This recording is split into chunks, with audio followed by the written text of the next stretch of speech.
Happy New Year. I'm Melissa Shanahan. This is the Law Firm Owner Podcast, episode number 291. Before we get started, there is something you should know. Mastery Group is opening for enrollment on January 15th. Last round, we opened up enrollment, and we had a different plan we were executing to go more in depth with the new members. And holy cow, it was incredible. I can say this with certainty. There is no other program that exists out there that serves this segment of law firms as effectively and as comprehensively as we do. We meet you where you are. We provide hands-on support to help you gain clarity on where you want to go and get a clear grip on your firm's data. And that sets you up to be able to plan better than you ever have before. And then with tools that we cover, for example, Monday Map, Friday Wrap, plus accountability, sets you up to actually follow through on your plans. This is the work that creates velocity. If you are a firm whose annual revenue is somewhere between $250,000 and $1 million, and you'd like to work together next year, go to velocitywork.com/join. You'll be led to fill out a form and be given a link to schedule a consult with me. I can't wait to meet you. I can't wait to work with you. Let's make 2025 the best year yet.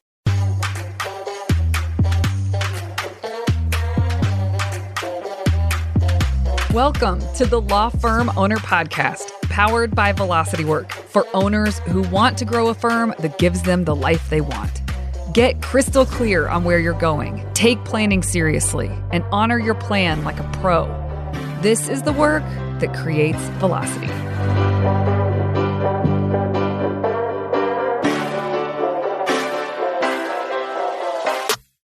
All right, we have such a treat today. Darren, Wurz, thank you so much for coming on our podcast. Yeah, I'm delighted to be here. Thanks for having me. Oh my gosh, I've gotten to know you a little bit this year, and I'll definitely say more, but do you want to just start by telling everybody who you are and what you do? Sure, absolutely. So I'm the founder and CEO of the Lawyer Millionaire Founders Network, and we are a kind of a next generation membership model of financial planning designed exclusively for law firm owners. We've built something really new and unique and different that incorporates financial planning, but also the key things that are really critical for law firm owners, namely business planning. How do I grow my business and plan for the future of that business? And also peer networking, because all of our clients are similar. They have similar dreams and goals. We give them an opportunity to connect with each other. And we find that's really powerful. We also have a podcast ourselves called The Lawyer Millionaire, so you can check that out. But yeah, that's a little bit about us. Yeah. You have your CFP. It's in your blood, financial planning, I think, correct? Yeah. Yeah. So for all of you listening, we'll link up to Darren. You should go learn more about him. He's written a book that was published by the ABA. I just got my copy. It lives in our workspace now, which is super cool. Yeah. So you just put up this so much useful stuff, it seems, for law firm owners. And there's a lot out there for law firm owners, but you can always sort of sniff right away when you meet someone who's doing something super useful for people. It's not just a run-of-the-mill thing. And that's not to put down other professionals doing things for law firm owners, but you've been in the game long enough, you can really just get a sense for who law firm owners should be drawn to. And I really think you're one of those people. So I appreciate your time coming on and talking to everybody. Thank you so much, Melissa. Yeah, I do think we bring something very unique coming from the financial planner's perspective and bringing that into the whole idea of growing your business. So it's a lot of fun. Mm-hmm. For everyone listening, we hosted an event for our syndicate members. It's like a private group that once you've been a master group long enough and your business has grown enough, then you can decide to join should it feel right for you. This small group of law firm owners that are working on the next level of things. And Darren came and spoke at that event. We just had it less than a month ago. And it was so well received. And there were some specific points that were exceptionally well received that people talked about. You were there, I think, on the first day of the event. And for the next 2 days, people were still talking about some of the things that you had presented on. And I loved that. So I thought, what an opportunity to have you on here to talk through today one of the concepts that you shared that really struck a chord with everyone in the room. And I loved the language that you put to it. So what we were talking about was the 4 C's of intangible value, because there was a section of the presentation or section of the day we talked about valuations for your business and really understanding how to determine what the value of your business is and how to increase the value. And I know that people have hunches on how to do that. I don't think enough people think about this now. Like they think about it too late. Not that there's ever too late. You could have started earlier. So I think this conversation, I hope, does 2 things. One, wakes law firm owners up to think in these ways so that it tees them up to have an easier time whenever they want to exit. There will be a day that you need to exit. And you may think that's 30 years from now, but you don't know that. And even if it is 30 years from now, you want options. I think this conversation is super important. And the 4 C's were intangible ways to increase value. So I don't know. I'm just going to let you start talking on this, and then I'll ask questions or point us in different directions from there. You're so right. You will exit your law firm either by your own choosing or not. That's a reality. Thinking about growing the value of your practice as an asset. And that's part of the conversation that we bring to the table as financial planners. There's a lot of conversation about growing profit, growing revenue, and that's all critical. But we also want to think long term in terms of building the value of your business as an asset and how that can be a dramatic game changer for you in terms of your wealth. Not a lot of law firm owners, I think, are necessarily thinking that way automatically. I think a lot of that is just because of the nature of the business. Being a professional, financial advisors are the same way, right? It's your profession, it's your job, and maybe you started a law firm just because that was what you wanted to do. It was a job for yourself. You weren't really thinking about starting a business. You were just thinking about getting clients and getting to work. So really, this conversation is embedded in a conversation about retirement planning. But retirement planning for law firm owners is varied and unique because not a lot are necessarily thinking, I want to retire at a specific age. But still, we need to be thinking about having enough capital to get to that place, even if that's maybe farther out in the future. In terms of maximizing the value of your practice, there's a lot of pushback about, does my practice actually have value in the first place? Is it something that actually could be sellable? So that's where we start. I learned a lot of this from my training with the Certified Exit Planning, with the Exit Planning Institute. I'm a certified exit planning advisor. And when I went through their training, I got this language and I got this understanding of how you value a business and how you think about business value and what really drives business value. Okay. And what I found out, Melissa, is that we're talking about businesses in general and learning about how you value businesses in general, all kinds of different types of businesses. And what I learned is that the issues and problems that law firm owners have with selling their law firm, thinking about the value of their law firm, are the same across the board. So I'm like, how cool is that? You're not alone, right? In thinking that your business might not have value. You're not alone in that, because all businesses struggle with that concept, with that idea. Will somebody really want to buy my business? You also see the flip side. I think we talked about this, but I see this in the business world in general. But I do see it with some law firm owners that they actually think their business is worth more than what it is. So there's almost the 2 ends of the spectrum people live on. Yeah, that's a unique area too, right? Maybe there's some hubris that comes into play there and thinking that it's worth potentially more than it is. Because they know the blood, sweat, and tears that they've put in, even if it's not technically as valuable as what you think it is, you feel like it is because you've worked your ass off for it. So yeah, my business is worth a lot, but to someone who's purchasing it, it's not. It's worth a lot to you in the moment, but it's not objectively as high as value as what you think it is or what you could feel like. So we have to have some understanding about what exactly is the value. How do you value it? Because there is a marketplace.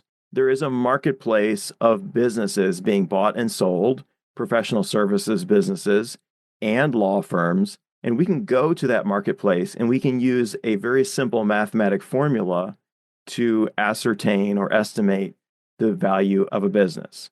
Okay, so what is that? How do we start? Yeah. Because two questions are going to pop up. Where is this what is this marketplace? What do you mean by that? And the second one is there really just a formula? Is that what they use? So I don't know. Will you say Yeah. more about those? There's a number of ways to really determine value. There's very complex ways to determine value, right? You could hire an accounting firm to give you a very detailed analysis. There's the asset value, which is like, what assets do you actually own and what are those assets worth? Now, your asset value is going to be very small because here's the truth.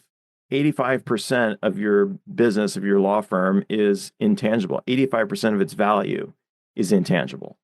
And this is true across the board. So this was like a big, huge, mind-opening thing for me when I heard this, because this is for those law firm owners that think their business isn't worth a lot. They're right. It's not worth a lot in terms of tangible value, like physical assets to sell.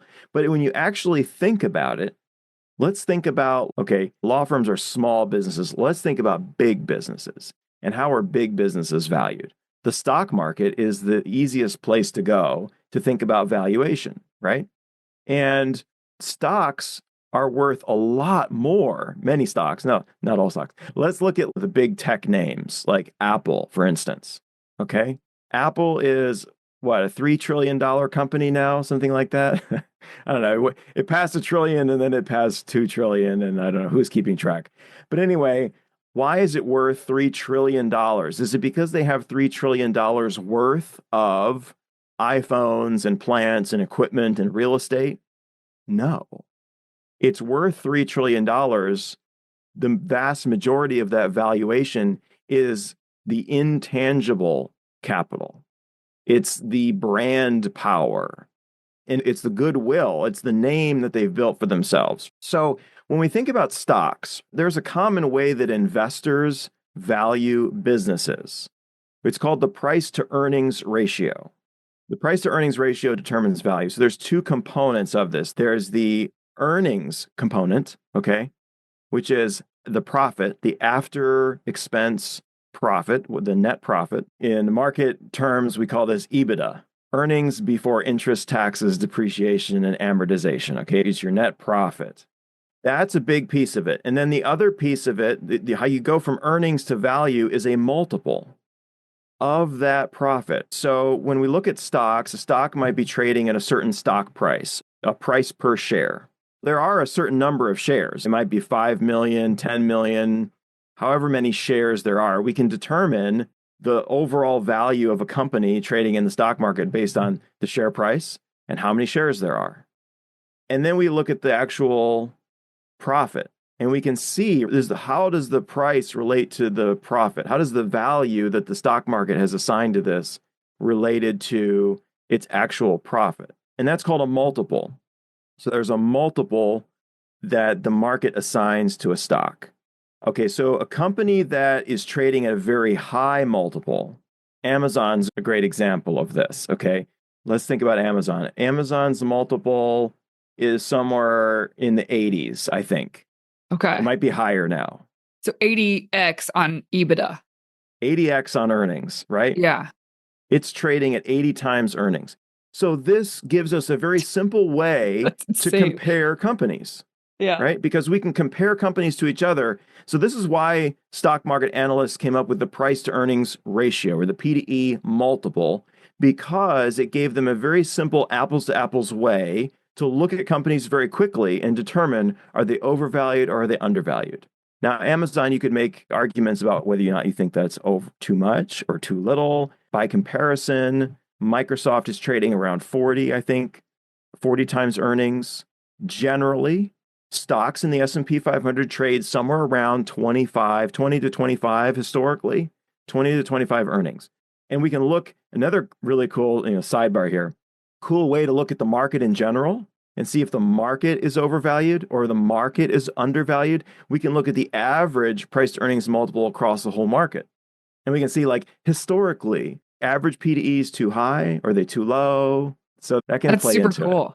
Yeah. Oh my gosh, I love this. This is like putting new connections in my brain as you're talking. Okay, so we're talking about the multiple So you have your net profit for law firm owners. That's how they should think about it. Their net profit. They don't necessarily have to think of the term EBITDA, correct? Not necessarily. Okay. So they have net profit. And when they think about a multiple, like if their business is worth technically a multiple of their net profit, what is the multiple? What's the range that you typically see for law firms? So you're right. The formula, just to clarify real simply for our listeners, is earnings times a multiple equals your value. Simple. Okay. Now you're right. You control the earnings. You control some of the multiple. So the multiple is determined by the private capital markets. It's determined by the actual buyers and sellers. Who's actually buying and selling law firms and what are they paying? And we can do market research and we can determine what the current range of multiples is, right?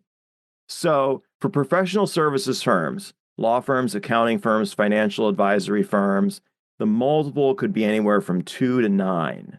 Okay. Now, 9 is Unheard like of. way out there. It might be like an outlier, right? 9 would be what we call best in class. You are top of the market. Everybody wants your business. Now, how do you know where you're in the range? So you don't determine what the range is. The market determines what the range is, but you can control, number one, your profits. You can drive your value higher by driving your profit higher or driving your multiple higher within the range. And you can drive your multiple higher through intangible stuff, the Yes. 4 C's that we'll cover.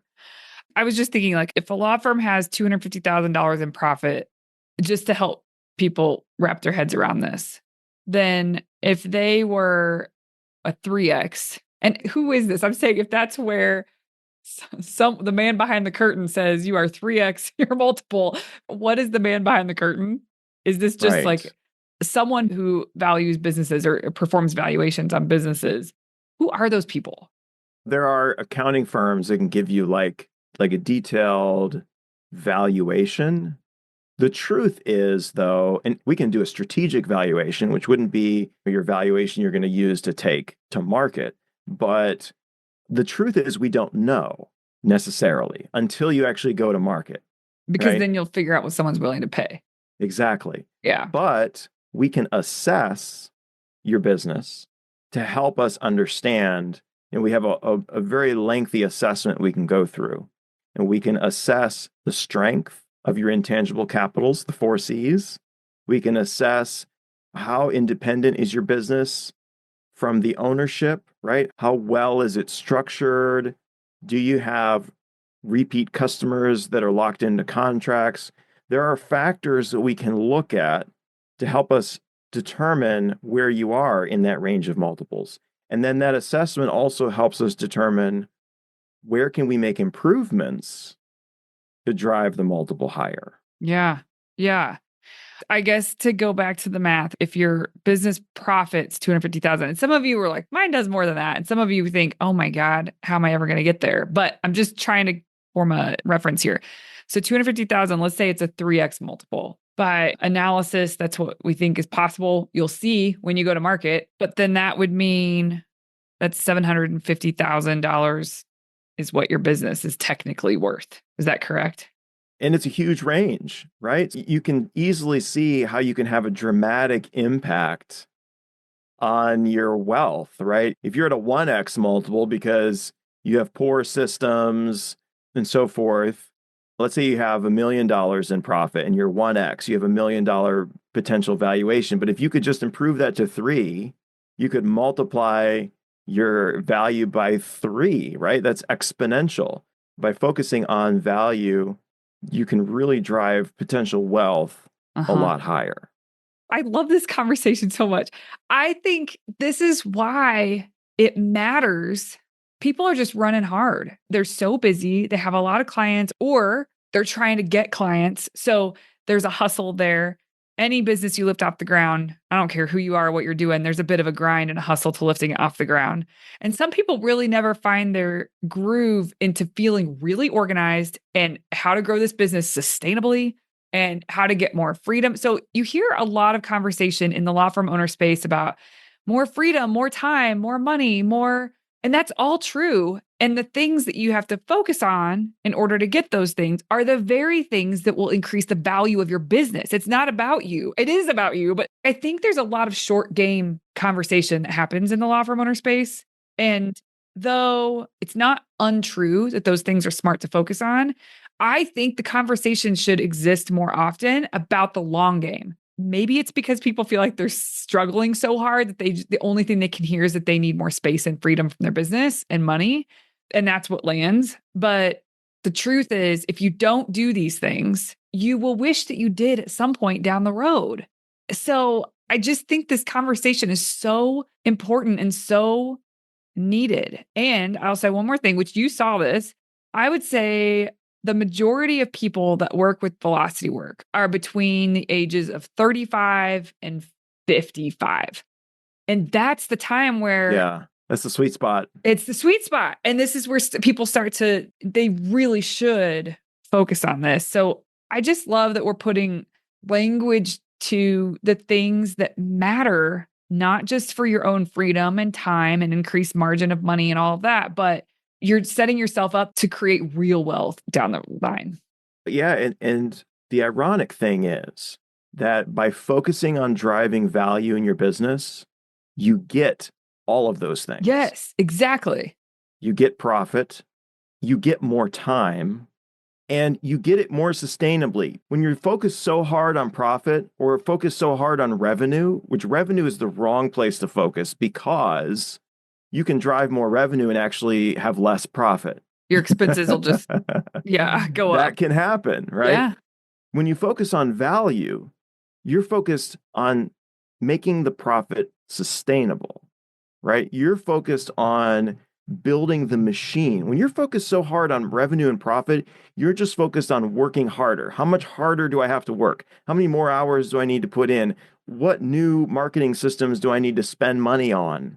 When you're focused on value, you're focused on building a machine that's going to generate profit long term, right? So I can step out and have more freedom. I think too, I'm thinking of the people who think, I just need more space for my business. I'm working 80 hours a week. I need more space, or I need to take home more money. Or it's almost the question is in your brain, how do I get more space? Or how do I get more money out of this business that I'm building? It's the wrong questions. The right question is, how do I make this business more valuable? Because when you do that, you get all of the above, just like you're saying, changing the question.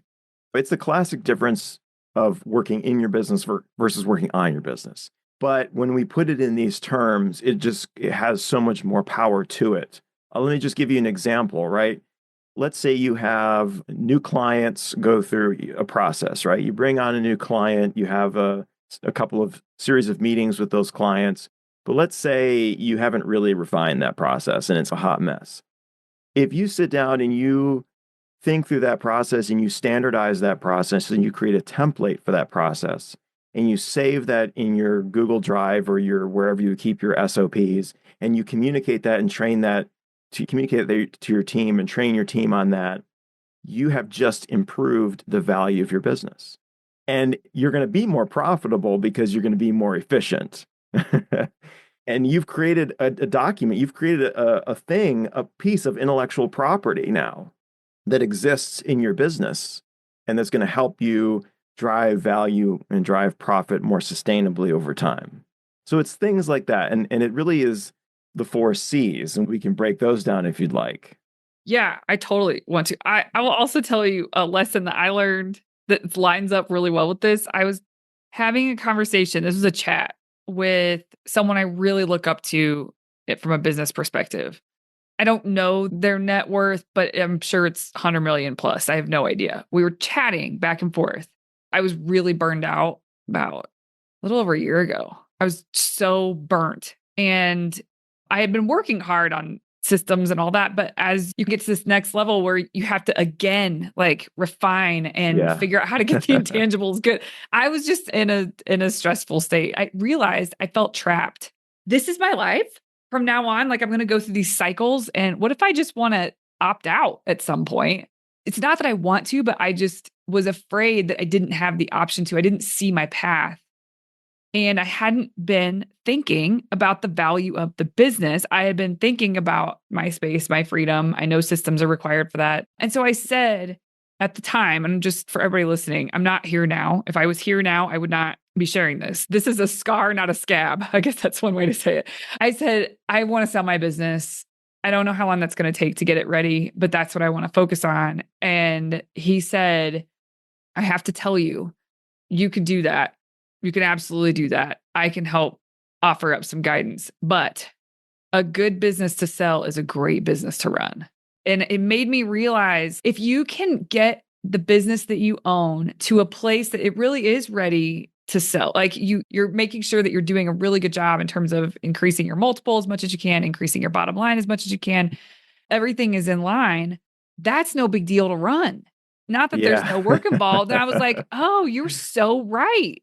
It totally shifted me into thinking less about the short term and more about the long term at this stage. Not because I want to sell or see that I don't know what I'll want to do at some point down the road, but that's not the goal I have my eyes set on. But I want options. And if I don't think in that way, I have zero options when and if I should need to exit. And that's the whole point of what you're saying. It took a weird route for me to actually shift my perspective. And it was that conversation. Yes. Yeah. Oh, I love this. You've used some really great words. The first word you used was trapped. Yeah. Yeah. And I hear that from so many law firm owners. They feel trapped in their business. They've never been able to step out of that doing 80 hours of work a week and doing the majority of the billable work themselves. And they find themselves at 70 years old without a business that they can sell at all, without having built up the capital that they need to be able to retire. But they have a great stream of income. But in order to keep that income going, they've got to keep working. So yes, the second word you used was options. 100%, it's about having options. You may never sell your business, but if you have thought about building value in your business, you will generate that freedom for yourself. Transition-ready law firms are the most profitable and the most valuable. If you can get your firm to a place where it's transition-ready, you have options. You could sell it if you want to. And the great thing about that is, let's say you're getting older and something happens to you medically where you can't continue to work as hard as you could. You Or even have if the you're option. younger and that happens. 100%. Yeah. Yeah. Okay. So we have these intangible things we can focus on to improve the value of our business or increase the value of the business. What's the first C? There's 4 C's. What's the first one? Yeah, so let's start with structural capital. So we hear about this. This is one that you've mentioned, something we've mentioned here a couple of times. Your structural capital are your systems, your workflows, your processes and procedures. It's the infrastructure that supports everything you do, that enables you to function. You've got to have those things documented. And that's step one to making your business less dependent on you, having everything written down and documented. Now, maybe you're in a law firm owner, you're thinking, you mean I got to sit down, I got to create all these documents and blah, blah, blah. The next time you do a task, record yourself doing the task, and then you'll have it. And then just create a very simple outline of what the steps are. And then someone can watch that video and can get trained on that task. Or maybe Loom is a great tool, everybody, for this. Loom. Yeah. Loom is fantastic. Or maybe even have someone else do it for you. Have someone within your team create your processes. That's even better. Yeah, absolutely. Okay. I have a feeling we're going to come back to some of these for sure, but what's the next C? Yeah, and these are ever evolving. After you've documented, then you're thinking about how do we make things even more efficient? Yes. And that's how you really build the structural capital. I was writing down what you were saying: structural capital, systems, processes, procedures, workflows. And I was thinking, getting all that out of your head is so smart. It's the right thing to do, but then you could figure out automations. Like, how can you, just to your point, what's the next level of improving efficiency and quality of those systems? Yes. Yeah. Yeah. And in templates, Yeah. Yeah. for everything that you do, every email you send, instead of reinventing the wheel every time. Yeah, definitely. And you see how you get your time back by Right. doing that. Okay. What's the next one? Yeah, the next C would be human capital. Your human capital are the people in your organization, and not just the people, but their skills, their abilities, their technical knowledge, their specific knowledge of your organization, their institutional knowledge, we call that, right? It's the team that you're building. So think about how you could build your human capital, build into your team. How can you help your team become more skilled, give them more capability and more responsibility? And culture is a big part of that, right? As well. How can you run your team more efficiently? Are you running team meetings on a regular basis? Do you have a cadence for those team meetings? Are those team meetings effective and productive? Are you doing your, employee performance reviews with your team? How's your team buy-in? Are you having regular team meetings where you're thinking about the vision together? Things like that, really gelling the team and building into your human capital. Yeah. Yeah, absolutely. These are all big. Human capital is big. I hear people a lot say, and I don't disagree with it, that people can be the hardest part of owning, growing, and running your firm. But to your point, it's a really important part, getting this stable and where morale is solid. And there has to be something really solid about your human capital. And I think people struggle with this one, but keep at it. Like, keep working on it. Keep developing your Yeah. people. Keep I'll give you a pushing little your culture. clue. Yeah, You got to really nail down your core values. absolutely. And that becomes how you determine who's a good fit for your organization. So true. Yeah. And don't go and hire yourself. Have somebody else screen the candidates and interview the candidates for you. And then you just look at the top three because you're not going to know. You're not going to know what you're looking for, but someone else is going to help you. We have such incredible people on our team. I do think that is a good point. I hear people all too often, and sometimes it's a struggle. I understand that it's not a struggle. That's a subjective. It's not a cakewalk. Like, sometimes it's not, they're not just going to fall on your lap. But good people who want to work at a great place are out there. If you aren't a great place to work, it's going to be harder to attract great people. Sometimes I'll hear people say, there's just no one, the market's totally saturated. I can't, there's no one available. I'm like, that is the most unproductive and unuseful attitude about hiring. It's not true. You can prove it true. You can find evidence for it, but you can also find evidence for the opposite. So why don't we focus there? Anyway, I just think it's worth everybody checking themselves on their beliefs about what's available in terms of talent. Yeah, I agree with that so wholeheartedly because I do hear that a lot of struggle with the people. And I'm like, but there are such great people out there. Two Yeah. questions to ask yourself from the world of EOS: right people, right seats. Do you have the right people? Are they in the right seats? Are they doing the tasks they're best suited for? And are you really understanding them? Are you really understanding their own personal goals and dreams for their future? And how does that tie into what you're doing? That's really important as well. Yeah, absolutely. Okay, what's the next one?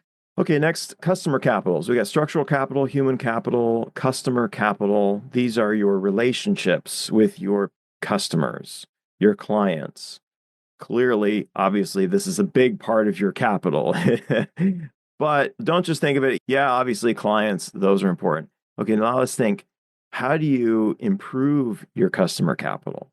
So the way you do that is by improving their loyalty, improving their propensity to generate repeat business. One of the core fundamental step one things you can do is to have an email list. I talk to so many law firm owners that don't have an email list, and they've been in business for 20 years. And I'm like, you have a huge database of former clients that you could be communicating with on a regular basis. And that could be huge for you. And then I talk to other law firm owners that have a database of 20,000 emails and they're up to date and they've kept it up to date. Do you know how valuable that is? That's extremely valuable. If you have a database like That's that, interesting. wow. So your email list essentially is considered customer capital. Or yes. Okay. The clients are customer capital, but the email list itself is a huge piece of capital for you. Yeah. And I guess, and it would be, I guess, when you're looking at customer capital, that is where this would be considered, even though they're not all customers, but knowing that you have the potential through this list will bump your customer capital, this intangible part of the business. 100%. Yeah. Okay. And how are you engaging previous customers? How are you continuing to stay in touch with them? That's really critical. And one of the key drivers of value for any business is recurring revenue. How can you build in recurring revenue in your business? Uh-huh. I don't know if you have clients that have subscription models. I feel like I see more and more people moving that direction or offering something like in terms of a maintenance fee. And shout out to Fidu. I think it's Fidu, Fidu, Kimberly Bennett. That's her whole business, is helping law firm owners with subscriptions. And so I see this becoming more of a focus, and it makes me happy because this can create some stability and increase the value, which is great. Hugely. Yes, 100%. Yeah. Okay. What's the fourth one? Yes. The last one we have is social capital. So your email list could live in either place, customer capital or social capital, but social capital is more like your reputation in the community. It's your network of other professionals, your connections with other organizations, with stakeholders, strategic partners, referral sources, also the broader community. So we can think then about, how do you improve that? How do you improve your image? How do you improve your branding? How do you facilitate collaboration with other professionals? Let's say you have a group of people that refer you business. Great. How can we take that to the next level, right? How can we make that more of a thing, right? Is there a partnership that we could build? Is there a way that clients could pay for your services and get mine also? Something like that, right? How can we lock in those relationships and make them more secure, make them less prone to risk and disruption, right? Stuff like that. And if that all depends on you, right? I have these 5 people I know and they refer me business just because they know me. How do we get them more tied to the firm and to the other people at the firm and really just gel that social network, essentially? Yeah, absolutely. Gosh, my thoughts, I'm looking back, I just made some notes while we were talking. So there's structural capital, human capital, customer capital, and social capital. And a lot of the things that are commonly talked about among law firm owner communities are systems, processes, hiring, firing. The things that are commonly talked about are couched into one of these. But I hope that people see a broader picture from this conversation. You need a 30,000-foot view on why all of these things matter. And if you are going to put these things into place, like the systems, templates, documenting that stuff, get the right people in the right seats, focusing on that, get that solid. Customer capital. Are your customers loyal? Do they stick around? Do you have repeat business? Are you asking for reviews and feedback? Yeah. Okay. That's a Great. big part of customer capital. Yeah. Do you know what they think about you? Yeah. And so if you do those things and you have that, and then the social capital, your reputation, your brand is strong, you're connected with other strategic partners, and you can imagine having a business that gives thought to each of these is a better business to run than probably the one that you have. And bonus, it means that you'll have options, more options when you decide to transition out. I just think this stuff is so important. You're so right. If I think about these things, I think about what a strong image of each of these looks like. That's the business I want to buy. Absolutely. And a lot of these things, I had a very wise person once say to me that if you are a business owner, but your business has an IV hooked up to your arm, not only will you won't be very satisfied running that business for very long, but also that's not valuable to anybody who wants to buy it, because if you don't come with it, that business will shrivel up. Yeah, and so that owner independence is probably the biggest thing that every law firm owner struggles with. But here's the thing. It's the biggest thing that every business owner Absolutely. struggles with. Absolutely. So don't Yeah. think that you're alone. Woe is me. This is what makes being a law firm owner so hard. It's what makes being a business owner across the board so hard. It's the number one thing that every business is trying to solve. When you solve that, you have a business that's sellable. Yeah. Yeah. Absolutely. One thing, and this is just thanks to you for this. A lot of times we host strategic planning retreats, and inevitably there's rocks that come out of that, which that's language that I know EOS popularized, but they didn't come up with that. But whatever, just key quarterly priorities that people will choose. And they tend to fall into one of these. But I'm going to push them to think about this. Like, they should have a rock from, depending on the bandwidth that they have in any given quarter, they should have a rock from each of these buckets. Like, why wouldn't they try to make headway for themselves and think broader, not just about what's in front of them and what they need relief from or what they think the next thing is that will push at revenue or increase profit? No, what is the next thing that should be done to increase the value of your business? And looking at it that way, maybe it'll be a similar rock. Maybe it'll be the same rock that you would have come up with, but the spin is different. You're looking at things differently. If you do that before you grow, when you grow, it's so much easier. Oh my gosh, yes. 100%. Growth, it can be challenging and it can be risky. Yeah. You're not ready for it. Exactly. Exactly. It could be more, it's more of a headache. Yeah, it can definitely be more of a headache. I mean, some of these things don't necessarily seem like sexy. Ooh, we want to focus on our human capital. But if you do, then when you get to, okay, now we're ready to go, right? Yeah, absolutely. I'm probably going to botch the saying. I don't remember exactly what it is, but there's something really common out there that a business has a subset of problems. And when you grow, those will be times 10. Those problems will get 10 times bigger than what they are right now. So if you try to get things in place to reduce the issues that you're having, this is to your point right now, when you grow, you won't have those things blowing up because you paid attention to them early. Darren, thank you so much for coming on. You got to come back because there's more stuff I would love for you to share. Absolutely. I'd be happy to. But everybody should check out your podcast. I know you've gone deep on these topics on your own podcast. People can listen to those episodes for more, just a little bit different conversation around it. Yeah, they should absolutely check out everything you're doing. And we'll send over some links to those episodes. You can put those in the show notes for people to check out. That is great. Yeah. Thank you. We'll have you on again soon. Sounds good. Okay. Hey, you may not know this, but there's a free guide for a process I teach called Monday Map, Friday Wrap. If you go to velocitywork.com, it's all yours. It's about how to plan your time and honor your plans so that week over week, more work that moves the needle is getting done in less time. Go to velocitywork.com to get your free copy. Thank you for listening to the Law Firm Owner Podcast. If you're ready to get clearer on your vision, data, and mindset, then head over to velocitywork.com where you can plug in to quarterly strategic planning with accountability and coaching in between. This is the work that creates velocity.